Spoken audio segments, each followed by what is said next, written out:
Catch up on all the live shows right here on africatechradio.com. You're welcome to Africa Tech Radio. My name is Lillian, and you can call me your brown sugar. It is time for Tech Untapped on this beautiful dial. And you know what we do on Tech Untapped? We tell you about ways that you can utilize your apps, your phone, for educational purposes or just to get the best out of it. You see, I am all for making life easier, whether it is your professional life or your personal life. And one software application that we use often is Gmail. It went from being something we didn't need to a requirement. Whoa. Like I mentioned numerous times, we might not know a percentage of the features that Gmail has, and this is where I come in. Today we'll be sharing some Gmail tips and tricks. Now, have you ever seen emails from sources that you're sure, 100% sure that you didn't sign up to? I know I have. I've seen many emails from fashion sites and a whole lot of others. And I know that I didn't sign up to these things. And it's very, very difficult to unsubscribe from spam emails. Very difficult. Either you don't see the option there or you delete it or block it and you do not know why it keeps coming back. It keeps popping up. It is really annoying. I've seen emails, many emails from fashion sites and a whole lot of others, and you don't know how to even stop these emails. They'll move to the spam box or they go into your email, your inbox directly. They can bypass whatever Gmail has put in there, to stop it, to just direct it to spam. So, and I've been wondering, really, how did these people get my address? I later discovered that people sell mailing lists to some companies. Yes, it is something that happens. Even your phone number, you go to an event and they'll say, fill your details, your name and your phone number. You put these things, then somebody will call you and say, my name is so from Lagbaja Corporations Limited. I got your email, your number from a whatever you gave it to. I said I didn't give you anything. These people sell your contact details. So if I do not want to have any future communication with these people, I don't drop my details or I put a number that is dispensable, So it's not just a mailing list that they sell numbers to people as well. So be careful where you're keeping all those things, okay?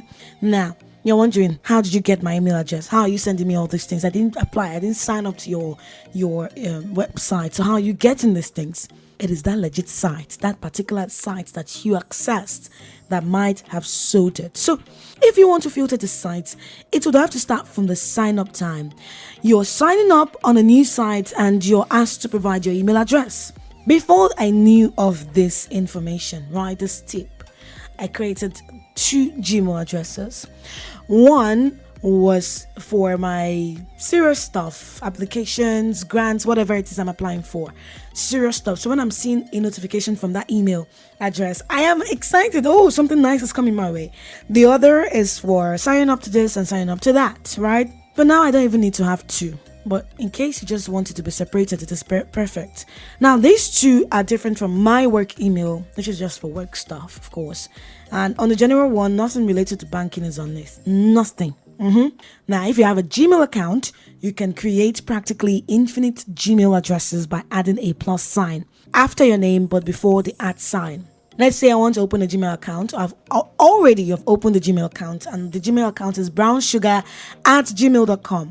And I want to sign up to okrasoup.com website. And I'm asked to put my email address, right? So I'm saying brownsugar plus okra@gmail.com. So if Okra Soup website decides to sell my email address to whoever it is that buy these things, I would know exactly who sold my information. So when I get a spam email from people I do not know, of course that is what spam is, I can just check the email address it was sent to. If I see brownsugar plus okra@gmail.com, I'll know that it is the okrasoup.com website that sold my information. And this is how you should do it for every site, okay? So it's easy to track. Any spam mail you see, check the email address they sent it to, and then just go do the next thing, okay? Now, this is very helpful when you're filling out registration forms for companies you don't necessarily trust with your email address. And instead of giving them your actual email address, you can provide a mutated version that will still reach you, but will also identify exactly who you gave it to. Now, if the company sells your email address or if their database is hacked, You know who's responsible by the email address they use. And you can easily block unwanted emails from specific addresses or set up filters to automatically discard or label them. Also, you can use filters to organize your life better. Like, you can forward copies of any important document or any important mails to your loved ones or friends. Or you can label shopping related emails. If you're only signing up to receive a freebie and don't want to receive future emails from the company, you can simply block them at the source. Another tip I'm going to give you from the world of Gmail is to schedule an email to send later. I'll be very truthful. This is one feature that I wish WhatsApp had. One beautiful feature from God that I wish WhatsApp had. Have you been in a situation where you have to send someone a message instantly so you won't forget, but at the same time, that person is a senior who you have no business sending the message at that hour, so you have to create a reminder to send it in the morning. But the issue is that reminder came and went, just like an alarm that refused to wake you up, right? You missed that reminder, which means you in fact forgot to send the message. Such a tedious series of events. Thankfully, you can schedule an email to send at a day or time of your choosing. You can decide the exact time an email gets sent. To do that, put all you need to do or all you need to put in that email and click the little upward arrow next to send. Then proceed to select the time and date. Yeah. Like when you finish with your email, click the arrow at the bottom left of your new email. That's that send you see there. Next to the send button, you see one arrow there. You'll be prompted with schedule send. Click this option, pick a date and time to send the email. You can pick a date. See, one thing about Gmail is it's just so beautiful. It can, help us have this illusion that we're going to live a very long life, because when they're telling you when you want to send it, you can see infinite. You can see 2053. It's awesome. Maybe I'll send myself an email in the future. I'll just say, hey Lillian, how are you doing? How are you holding up? This is you in the past sending you to send a message from you in the future. It's fun. I think I'll do that. Yes. Anyway, when you click the time and date you'd like, make sure the date is correct. The year is correct. And the email will send by itself without you having to fret. However, when it's done, in as much as technology has made everything difficult, it is very important that you cross-check technology. So stroll to your sent box to check whether it's there. People have told me, Lillian, I've not sent. Your boss has been waiting for the reports that he's not told you to send since last week, and you said, I've sent it, sir. It's in your email. Check. And then you said, let me even go and check my own sent box. You want to screenshot it and show him that you have actually sent it, but you don't find it. And you're like, okay, is it in my outbox? Yes, it's in your outbox. It didn't send. Maybe it's because your phone is full or something, but it didn't send. So please cross-check. Okay? Moving on. Now, truth be told, I transitioned to a new role where I have to send some mails or even read more mails. But where I used to be before, broadcasting still, not to consign email address. You understand? Anything you want to tell your boss, send them WhatsApp message or call them. Like, all these things are new to me. I know of them, but we didn't really do them, right? So this is a new territory for me. Replying messages, very tedious. You're trying to compose the right message to send after the review of the previous mail sent. I hereby, please, nobody has time for all that. And that is why people stick to setting like a set of vocabulary and same response for every mail. Every time you say, find attached, please circle back. Every mail they are sending, you can't blame them. Replying emails are really tedious. Now, there is a feature on Gmail that can help you finish your sentences. I mean, like a perfect partner. I love you, of course. So Gmail's Smart Compose feature can help you respond to emails faster by predicting what you want to say. I feel Gmail has seen a lot of mails in this lifetime that they can comfortably predict responses. I mean, they have seen a lot of See, I don't even have those answers already because I told you it's a new territory for me. Now, as you start typing an email, Gmail's AI algorithm will suggest ways to finish your sentences. And you can quickly accept the suggestions by pressing the tab key or by clicking the end of the suggested text, right? And it will automatically complete the sentence for you. You can use it on smartphone, you can use it on your computer, anywhere. How do you activate it? Just go to Smart Compose. That is in settings, right? General. In settings under general, and you toggle the Smart Compose button on. For personalized suggestions tailored to your own writing style, enable personalization at the same time.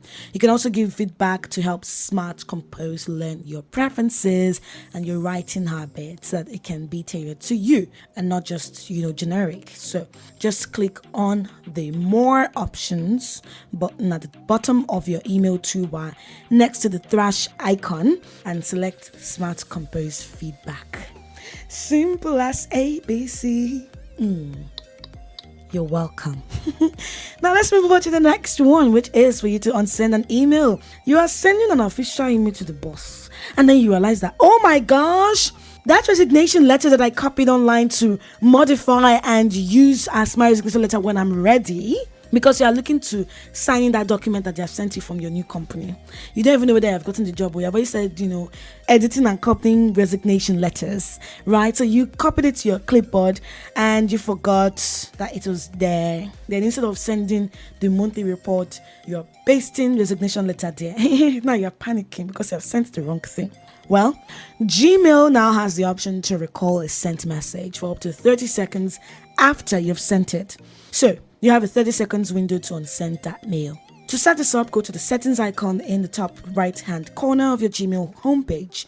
Choose settings. Choose general, then toggle on undo send. You can decide how long you have before the option to call your email back from the dark internet disappears. Okay, please choose the 30 seconds option. I beg, not the 5 seconds, please. Okay, and finally, this next feature is one I use all the time. You can receive an extremely important email and not be mentally ready to reply or even peruse the content of the email. Maybe you're in vacay and you're enjoying family, you're enjoying the, smooth breeze, the pampering, you're enjoying the sun. I don't see when I'll enjoy sun. Maybe when I go to a place that is really cold. But then you receive this email and you said, okay, I'm not going to do anything related to work. But this one is not even work. It is one important email that you have been waiting for. You don't want to look at it now, but you don't want to forget about it. How do you do that? Or are you like some people, not me, who waits to the last minute to do anything? So there's this application that you're supposed to do, but they told you the deadline is 25th November, but it is not yet 25th November.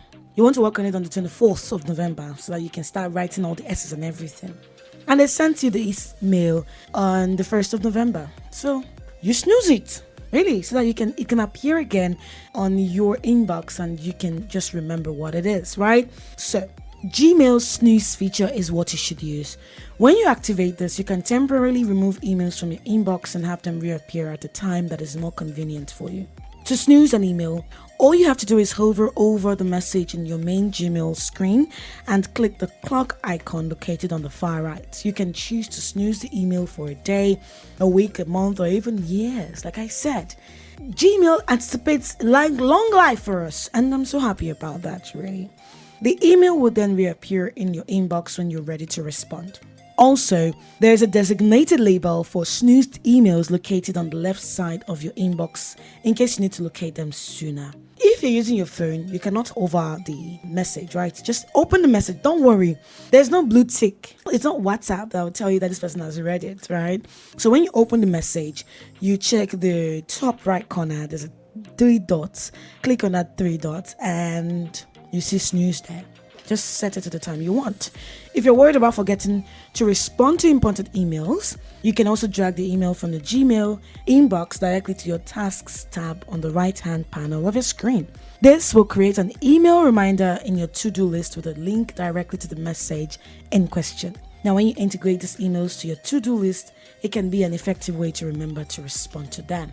And that, my friend, is some tips and tricks on how to navigate the world of Gmail. I know some people might know this, but some might not. So you're welcome. My name is Lillian, and this is Africa Tech Radio, and I've been giving you Tech Untapped because I love you. I do. Every Wednesday, I'll be back here on Wednesday, okay? 3 p.m. So don't touch that dial. Thanks for listening, and don't forget to catch up on all the live shows right here on africatechradio.com.